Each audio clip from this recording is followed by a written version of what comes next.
Good afternoon, and thank you for tuning in with us today. Today, we have another special episode of our virtual alumni engagement series, a video series where we sit down and talk with Manor College alumni to hear about their experiences as a Manor student and what life has been like since graduating or transferring. My name is Kelly Peiffer, and I am the Vice President of Marketing Communications here at Manor College. Today, I am really pleased to talk to an alum who graduated from the college in 1998 with her associate in science degree in pre-physical therapy. While at Manor, Sister Kim Kessler was a member of the women's basketball team in the National Honor Society and was a work study student in the Learning Center and worked closely with longtime Manor professor Mike Landis. Today, Sister Kim is a sister of the Redeemer and is currently the chaplain at Redeemer Health, where she primarily serves at Holy Redeemer Hospital, but also assists at St. Joseph's Manor Nursing Home. Welcome, Sister Kim, and thank you for joining me today. Thank you for having me, Kelly. So, Sister, start us off by saying, what was your time at Manor like as a student, and how did you come to become a Manor student? Yeah, I think I had two colleges I was looking at, and I felt that Manor was a better fit because it was smaller. I do better in smaller classroom sizes. Hmm. So I really feel it was that and also how welcoming everyone was. But I felt as a student, I was the first one at being a college student in my family. So it was a whole new experience. I didn't really have people to ask questions, but I felt many people, like in financial aid, the different interviews, everyone was just so welcoming at Manor College. Oh, that's great. That's great to hear. And I think that's still true today, where most of our students are first gen. 65% of our students currently Mhm. are first generation college students. So that demographic still kind of holds true. And we're still pretty small in terms of classroom size. The ratio is typically 12 to 1 right now. So that's great to hear that that was kind of your experience as well. So, what was it like being a student? It sounds like you were involved in quite a few things. What was it like? How were your classes? Yeah, I feel being a student because I was very introverted at the time. So I felt it took a lot, like just to reach out to professors, but I was always one if I knew I needed help, don't Right. wait. So I feel like all the professors, again, were so welcoming and open-minded, saying, if you ever need help, come to my office, sit down, we'll take time to sit together. So I really cherished that connection with the professors and how personable they are. Hmm.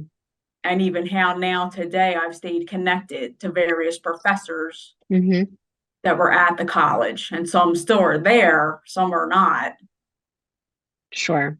That's great. Yeah. So you found that the professors were really hands-on and able just to help you if you needed help. And even if you were maybe a bit more introverted or shy, still kind of did you feel like your time at Manor kind of broke you out of your shell a bit? I still feel like I was still introverted when I went to my next college, Hmm. but I feel like the more I was at Manor because of dealing with the professors one on one, Hmm. I would be a little bit less introverted, but I still felt, Right. I was very introverted. Yeah. Did you go to from Manor right from high school? I did, Okay. Yeah. right out of high school. Okay, right. And you went to what did you go to Northeast High? What high school did you go to? Abraham Lincoln High School. Okay, gotcha. Lincoln High School. We still have a lot of students. Most of our students come from the Northeast. Lincoln High School, Northeast High, George Washington High School. So that's still a really big area for students who are coming to the college. Um, but yeah, I think that's great. So talk to me about how do you feel that you were prepared for your next institution? And I know that you've gone on and received a couple other degrees since Manor. How do you feel like Manor kind of prepared you like foundationally for a lifelong of learning? Yeah, I felt just because the courses I was in, and again, like the professors, how much support. Hmm. And even when I was getting ready to fill out applications for other colleges or universities, Mm-hmm. like how Jane Mm-hmm. Zagastoski, like she really sat down with me and was like, okay, like, let's talk about your application. What are you thinking of majoring in? What's your backup plan if this doesn't work out? So I feel Mm-hmm. like she really helped take the time and map out, well, if this major doesn't work, what will you do as a backup plan? Yeah. And I really Yeah. didn't think of a backup plan. Mm-hmm. Mm-hmm. Right. And you're 19, you're 20. Right. Backup plans, may or may not be a first thought, frankly. So it's good that someone like Jane Z, who Mhm.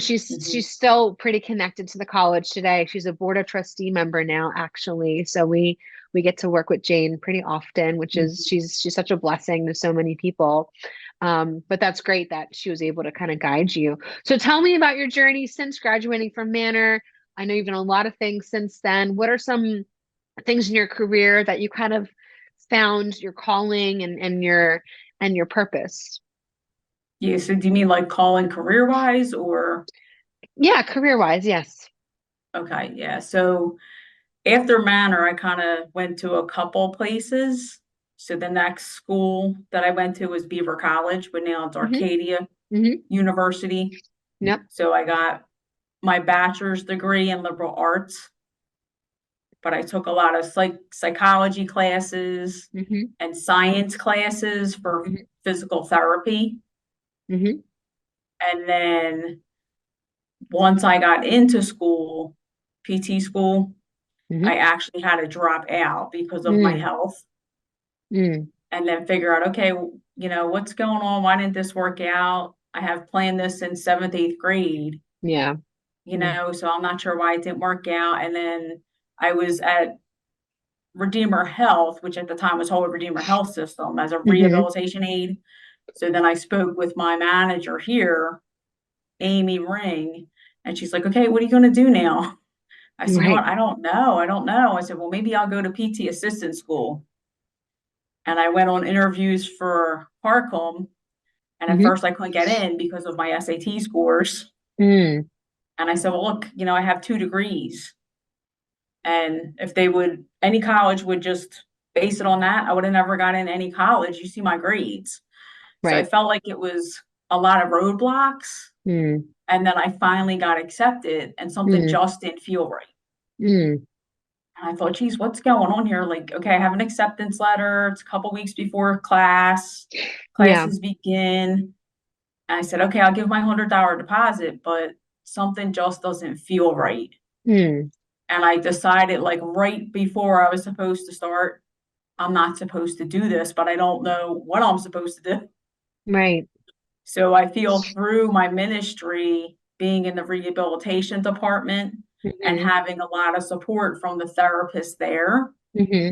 many different, coworkers that I worked with. And like I said, Amy, like really saying, Hmm. what's your backup plan? And then when that didn't, then I said, I'm not going to do this, like, but I don't know Hmm. what I'm supposed to do. So I Mm. felt like they helped me too. They were a huge support. And then I got to know one of the sisters at St. Joseph's Manor, Sister Hmm. Bartholomew. And then Hmm. she would just start inviting me over to the sisters. And then that's when I realized, okay, I'm supposed to go into religious life. Mm. But I feel like each ministry I've had through Redeemer Health, like my next ministry was Brooding Center, which is a transitional housing facility for homeless families Mm. in North Philadelphia. And I did life skills. And then I also ran a food pantry. So I was Hmm. also the food pantry coordinator. Hmm. And it was called Brooding Center Greenlight Food Hmm. Pantry, where it's all healthy foods. So I felt like Brooding Center because of the food pantry and people wanting me to talk about it. Hmm. And then I said, if I talk about just the food pantry, I want to talk about everything Druding Center does. It's Mm. not just the food pantry. It's people live there, families live there for 2 years, up to 2 years, and then we help them get into affordable housing. And Hmm. then we follow them for 7 years after they graduate. So I felt like because of the food pantry, I realized I have to get out of my shell Mm. because people are asking me to talk and go out And then they're asking, what do you need? Right. So I felt like I was forced to, okay, now I have to be more extroverted and Mm-hmm. get out there and not be so introverted. So Drooting Center's food pantry helped me to kind of push myself, Mm-hmm. become more extroverted. Right. You kind of had to be not like a salesperson necessarily, but mission focused and missionaries are always talking about their mission and their work, and that's how you get people to support you and pray for you and kind of, get involved as well. So um nothing like some that to kind of getting you out of your comfort zone a little bit. Mhm. So talk to us, Sister Kim, about what you're currently doing, whether it's for your mission work or whether it's for your career, or if they're both kind of tied together. Would love Yes. to hear that. So when I was at Drooting Center, different times when I would help, like in the rehab department in that ministry, or, visit people in hospice care at Holy Redeemer, I would get these feelings like, okay, I think I'm supposed to go into either hospice care or something with chaplaincy, Mm. but I'm not sure what, because I got to know several different chaplains at Hmm. St. Joseph's Manor and Holy Redeemer Hospital. So as I was at Drooting, I was discerning that and then decided, Hmm. okay, we need to like now switch ministries, but discern about it, pray about it, Hmm. talk to the community who's in charge, the province leader at that time. Hmm. So I feel like God was drawing me somewhere else Mm. into Right. chaplaincy work Okay, and that's what you're doing currently, currently right? At Holy Redeemer Hospital. at Hmm. Holy Redeemer Hospital. That's great. Um, that's so cool that throughout your whole journey, you've listened to your intuition and obviously into the spirit leading you into that. So that's really cool that you've been able to really follow God's calling for your life. That's really encouraging. We have a campus ministry program here on campus where we have a campus chaplain. His name's Father John, and he works with the Sisters of Saint Basil the Great.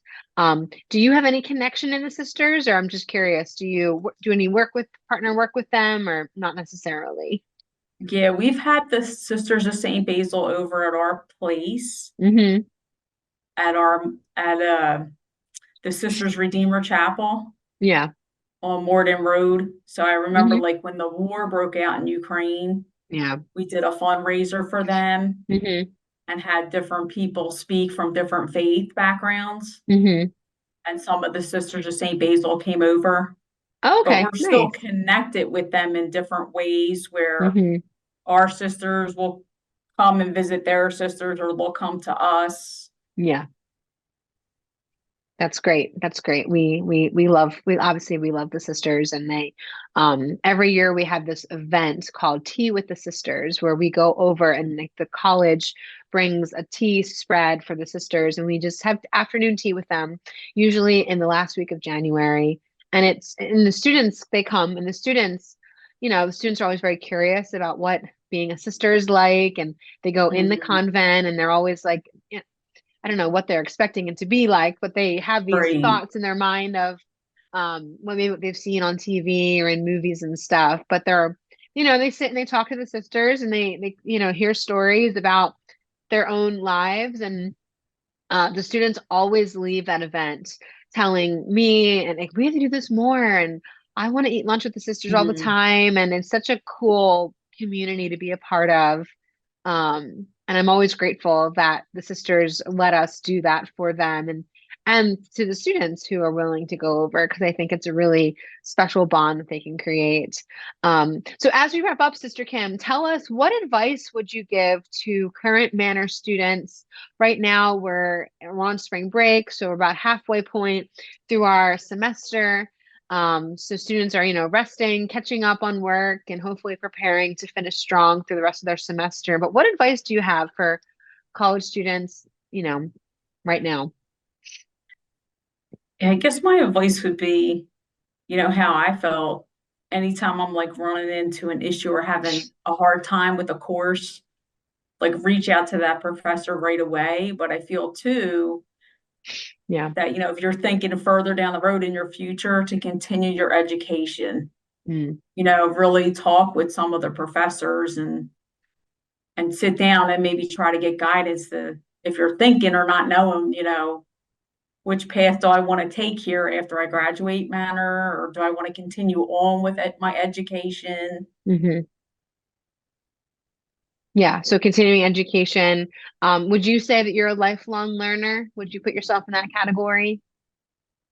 I would. I did not think I'd have to go back to school. And I feel like people that I was in night class with that were nurses and had to come back, they said, Hmm. don't stop. Hmm. Keep going. Like, it's so hard when you're working and you have to come back when you're older. Keep Yeah. going and finish. So I really thought I was done until I found out with chaplaincy, okay, I need to go back to college. Yeah, right, right. I know it's hard to get motivated, but I think at the end it's worth it. And I love your advice about if you're struggling or if you have questions, reach out, don't be shy. Um, Mhm. I totally agree with that, and we encourage students all the time to seek out help this, the second they're feeling that tinge in them of like I think I'm confused or I just want to talk to somebody. I think that's something that we do really well here. Thank you so much, sister, for talking to me today and giving us some encouragement and sharing your story with us. I think it was really unique, frankly.